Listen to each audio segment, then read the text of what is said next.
Good morning. It's Harvey Jackson. Just going to go through the markets and let's talk about Brazil planting with weather that could be very beneficial for their planting base.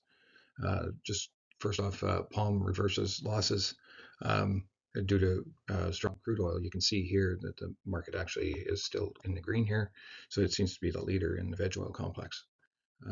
But the other thing that's contributing to that is West Texas is actually pretty strong, trading right above the 100-day moving average and 61 retracement. And if we keep that as a theme, we're going to see a lot of that happening on a lot of the veg oils. But another little piece here is Chicago corn, and a lot of the commitment traders are actually going unwinding out of positions. And you can see here on this chart here, the commitment traders in the dark blue that Karen Braun has posted, that it's on this trend up, similar to what was happening in 2020. Similar kind of timeline. But some of the questions that I have about CFTC, it's showing a reduction in short position. A function of overall commodity strength. So a lot of the commodities were all going stronger. Is that a function of the economy strengthening as well? Who knows? But a tightening supply of these commodities, do they follow fundamentals? And I'm going to say there's so many issues with some of the fundamentals in a lot of commodities starting to tighten up. Money flow, it could be a function of money flow as well, from stocks to commodities. Where does it normally flow is always the question for me. So weather here, if you look at the 1 week forecast, is starting to build in some weather right in this region here, and that's where a lot of the soybeans are planted in Brazil. Here's the 2 week forecast, and it's even getting a little bit more. So if you look at the indexes down below, it's actually starting to build a fair bit of moisture.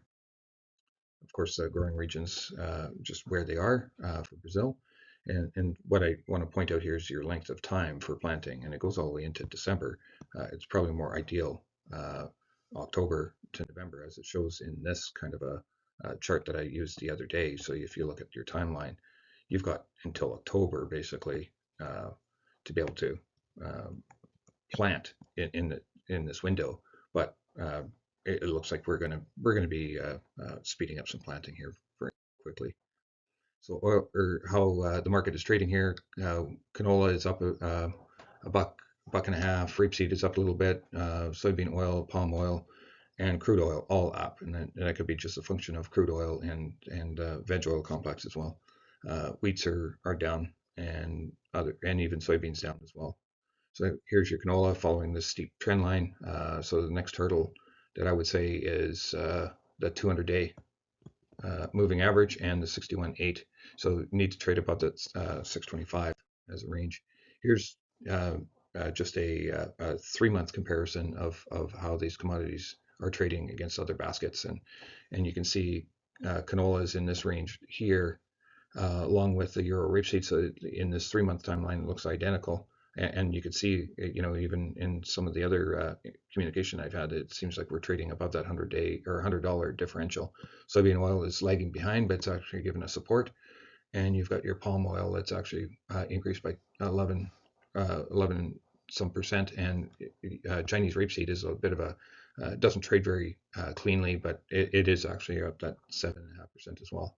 So here's your rapeseed trading right at that 61.8, above the 100-day moving average and above the 200-day moving average. I just didn't put that number in there. So you can see how rapeseed is trading right at this $100 differential. So it's $100 more expensive in Canadian dollars than Canadian rapeseed.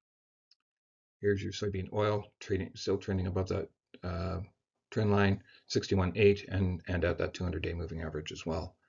So it's adding a fair bit of support. And the palm oil is just basically through the roof, and still yet to probably beat this value way back here at 44.33 ringgit.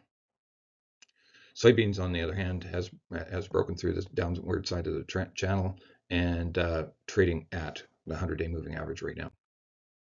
And the same thing with the meal; it's broke below and trading below the 100-day moving average. So the reason I bring up meal and soybeans, they're trading in the same kind of a channel. The soybean oil is still getting supported. Your crude oil, as showed before, breaking through. Here's your Canadian dollar, and that's adding some support to the canola too with this downward move. Now, where is it going to stabilize? It might stabilize in this area right here, right at the 61.8. You can see that it's made previous highs back here on the short term, and it would actually cut through the bottom end of this trough as well. Wheat does not have the same kind of story, but if you were to draw a line in here, we're still supported. But the reason I brought this line at 650 three about is looks like we've bounced off of it, and it's right at this 38.2 retracement value as well, and your 100-day moving average, and it's failing it. Here's your Chicago wheat trying to break through that bottom end of that channel as well. And then we could probably do that exact same thing for all the wheats. Here's your hard red winter. You know, if you're going to build a channel, it's not broken through yet, but looking for some support here. Milling wheat in France, um, it's still failing the last couple of days, so we'll need a story to kind of drive this market a little bit. Tomorrow there is a USDA crop production report, so we'll look forward to that. And our planting pace or harvest pace will be coming out later on today as well.